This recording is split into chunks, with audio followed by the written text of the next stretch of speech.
Em Portugal, no início dos anos 1980, o grupo Novo Rock, mais conhecido por GNR, lançava um dos seus maiores êxitos, Quero Ver Portugal na CEE, uma música que fazia referência a um desejo, a uma necessidade e houve até quem falasse numa utopia, que era ver Portugal aderir à Comunidade Económica Europeia.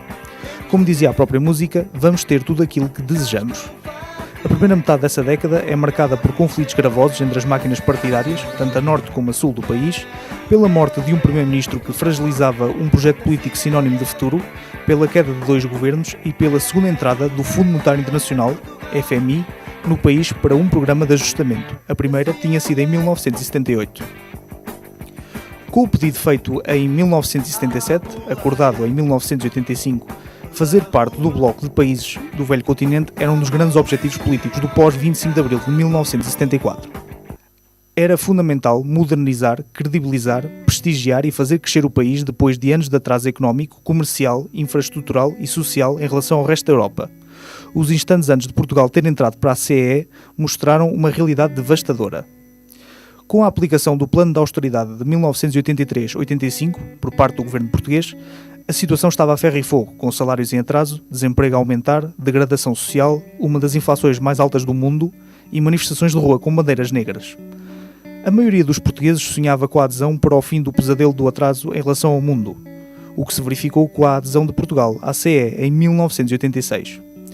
No resto da década conheceu-se um grande período de prosperidade, ancorado nos dinheiros europeus, com a construção de pontes, lançamento de estradas e inaugurações de hospitais, escolas e universidades. Portugal era considerado o bom aluno da Europa, com um crescimento acima da média europeia. Tudo parecia de feição, daí até aos finais de 1990. Mas quis o destino que, 25 anos depois da adesão, já sob a tutela da União Europeia, com fundos europeus injetados e com a moeda única em vigor, Portugal caísse novamente numa pré-bancarrota e num pedido de ajuda externa. O Portugal democrático experienciou a mesma realidade com 2 mundos diferentes. Se no primeiro caso a presença na Europa era vista como solução, no segundo levantaram-se as velhas vozes críticas da minoria e de dissidentes da maioria a dizer que essa presença tinha sido um erro clamoroso da forma como tinha sido planeada e executada. Entre as velhas vozes críticas está o ex-líder do CDS-PP, Manuel Monteiro, que apesar de recusar a ideia de ter sido um opositor desde o início, afirma que as reservas a esta adesão eram mais do que uma. Nunca me pronunciei contra a adesão. O que sempre disse é que devíamos ter feito um referendo para sabermos se o povo português estava de acordo com a adesão. Importa sempre ter presente que a CEE, mesmo que estivesse subjacente aos chamados pais fundadores à sua posterior evolução para a sua dimensão política, era essencialmente uma comunidade de cooperação económica baseada num processo de decisão maioritariamente intergovernamental e não comunitarista. Esta situação confirmou-se com o assinar por parte de Portugal do Tratado de Maastricht, em 1992.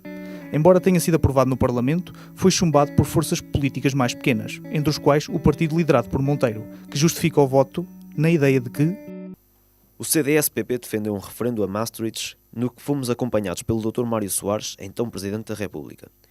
Pensávamos então, e eu continuo a pensá-lo ainda hoje, que transferências profundas de soberania, como eram sustentadas pelo Tratado de Maastricht, deveriam ser decididas pelos portugueses e não pelos partidos representados na Assembleia da República, que nem sequer tinham considerado esse tema como o tema central das eleições legislativas de 1991. E o facto de não ter existido referendo também ajudou a justificar o nosso voto contra. Quanto às consequências decisivas que este tratado teve no futuro do país, Monteiro mantém a sua posição, recordando: o tratado estabelecia que nas decisões políticas sobre a nossa vida, na agricultura, nas pescas, no comércio, na indústria, na política monetária, logo na política económica, passariam a ser maioritariamente decididas em Bruxelas e não no nosso Parlamento e não pelo nosso Governo. E isso não podíamos aceitar. Uma das decisões mais influentes que afetou a vida do país no novo milénio foi a entrada para a moeda única, o euro, com vantagens e desvantagens. Manuel Monteiro afirma que não se devia ter aderido no momento em que se aderiu e que as vozes críticas não foram ouvidas.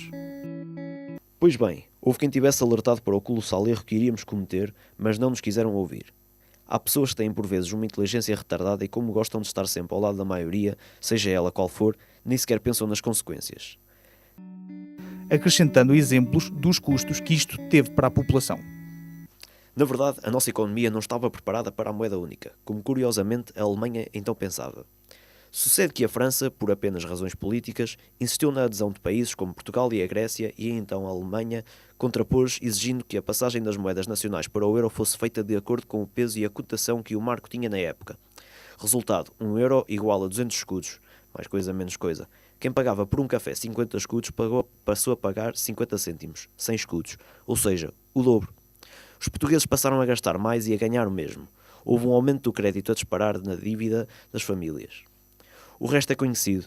Temos uma das maiores dívidas, mas a parte substancial dessas dívidas é das famílias e das empresas, não é apenas do Estado. Logo restam as perguntas. Valeu a pena? Será que devia ter sido de outra forma? Ou mesmo, queríamos ver Portugal na CEE. E agora?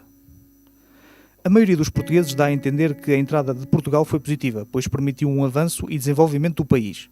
Já a mesma maioria divide-se quando toca aos tempos mais recentes. Uns defendem que a Europa teve culpas no endividamento das pessoas e do Estado português, e outros acham que a má governação dos executivos portugueses teve mais responsabilidade. O único cenário garantido é que o futuro da União Europeia vai ter influência no futuro de Portugal. Entre os pessimistas, Manuel Monteiro afirma que a União Europeia é uma utopia que insiste em não perceber as diferenças entre as nações e na qual não encontra qualquer tipo de solução.